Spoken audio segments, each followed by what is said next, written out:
Las autoridades reiteraron el llamado a las personas a vacunarse. Hasta ahora solo el 34% de la población objetivo ha recibido la inoculación bivalente, que ha generado cierta preocupación en algunos sectores. Vamos a conversar sobre este y otros temas con el académico y director del Instituto Milenio de Inmunología e Inmunoterapia, doctor Alexis Kalergi. ¿Cómo está, doctor?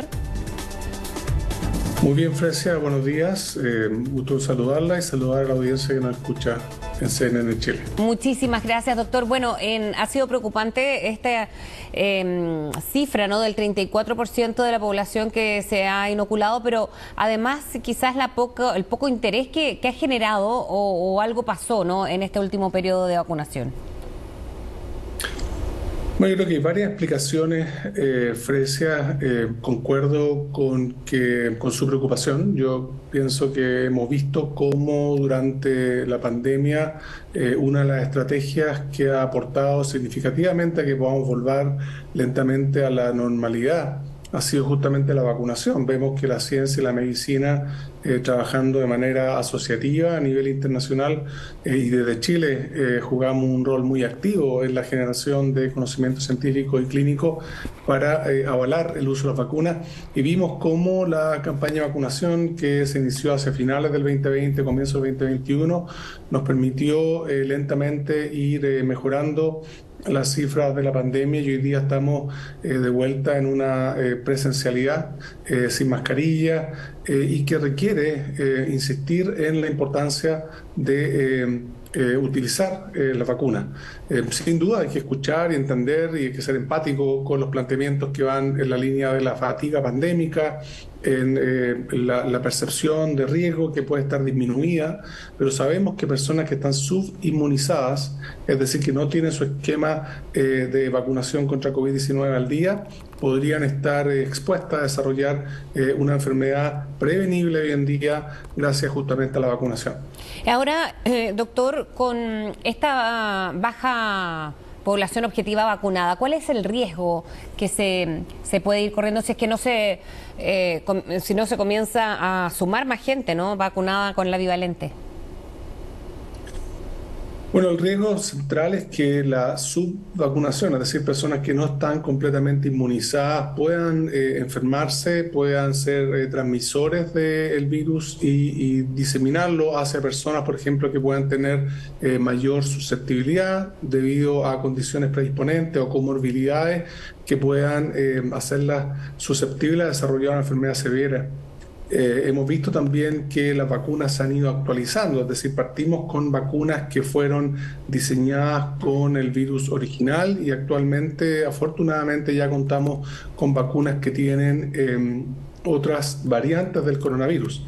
Nosotros en particular en la Universidad Católica y otras universidades estamos trabajando en un estudio con una vacuna trivalente para coronavirus que incluye a la cepa original, Delta y Omicron, porque la actualización de las vacunas es necesaria, así como ha ocurrido, por ejemplo, por muchos años en el caso de la vacuna de influenza. Hay que ir actualizando las formulaciones con las nuevas versiones de los virus para garantizar una inmunidad que sea acorde al virus que circula en nuestra comunidad. Ya han habido algunas señales de nuevas variantes de coronavirus que están siendo estudiadas y que por lo tanto requieren de que las personas sigan la indicación de la autoridad sanitaria en nuestro país y en otros países en torno a la vacunación con la vacuna bivalente que se está ocupando hoy en día como el Plan Nacional de Vacunación contra COVID. Hay muchísimos virus circulando, doctor, en estos días. ¿Es común?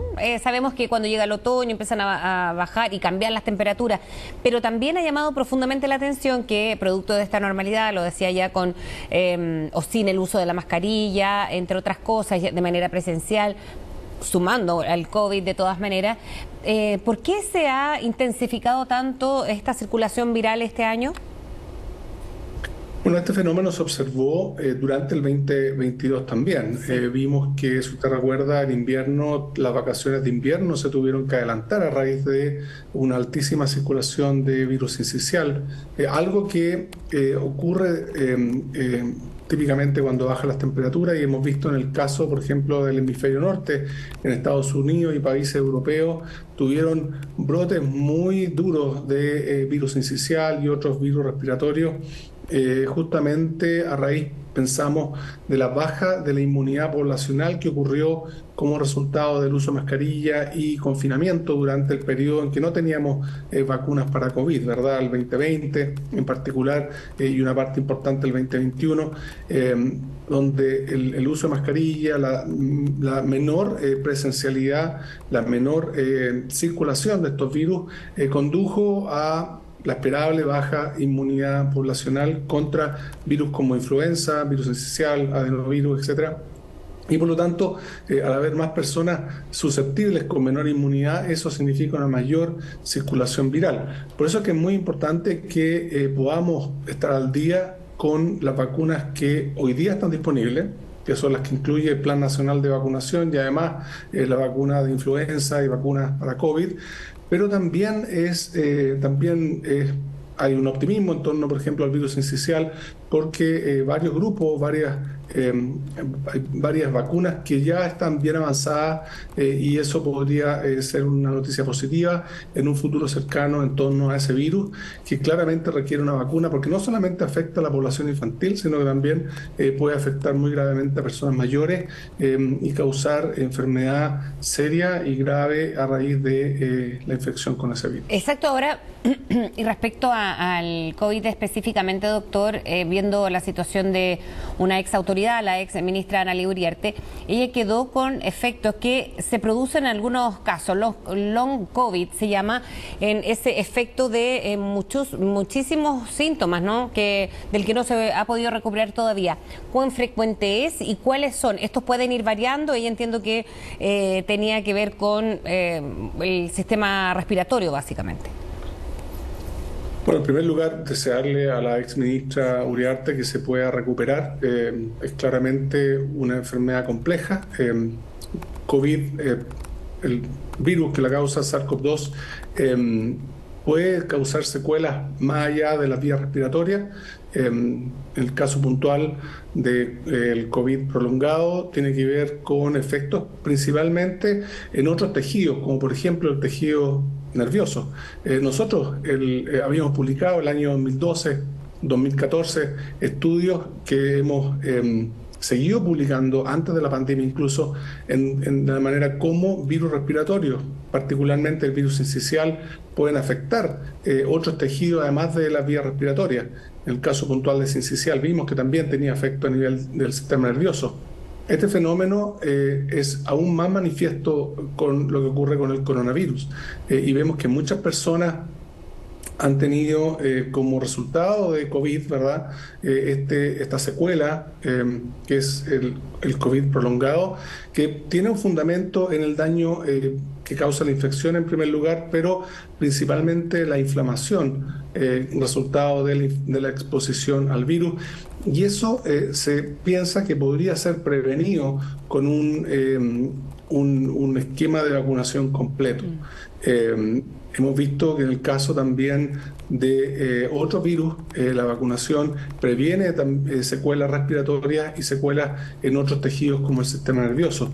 Entonces, este fenómeno, que es mucho más manifiesto en el caso de coronavirus y dio paso a lo que se conoce como el COVID prolongado, ya era conocido en otros virus como el virus sincicial, y de hecho estuve hace poco en un congreso internacional sobre virus sincicial y se habla, así como se habla del COVID prolongado, se está hablando también del VRS prolongado, con secuelas que pueden ser bastante serias en población infantil y población adulto mayor. Así que en la medida que tengamos vacunas, como ocurre en el caso de coronavirus, es importante que las utilicemos. También ocurre lo mismo con influenza, es importante estar vacunado para influenza. En el caso sincicial esperamos que prontamente hayan vacunas, porque una respuesta inmune entrenada con la vacunación no solamente previene la enfermedad grave que causa el virus, sino también puede prevenir estas secuelas que son de mediano y largo plazo, con lo que ocurre en el caso del COVID prolongado. Sí, es muy útil, ¿no?, esa información también cuando lo vamos viendo de esa manera, doctor. Muchísimas gracias. Los efectos que puede generar también un COVID sin el esquema de vacunación completa. Muchísimas gracias por hablar con nosotros. Muchas gracias, que esté muy bien, muy buen fin de semana Igualmente. a todos y todas.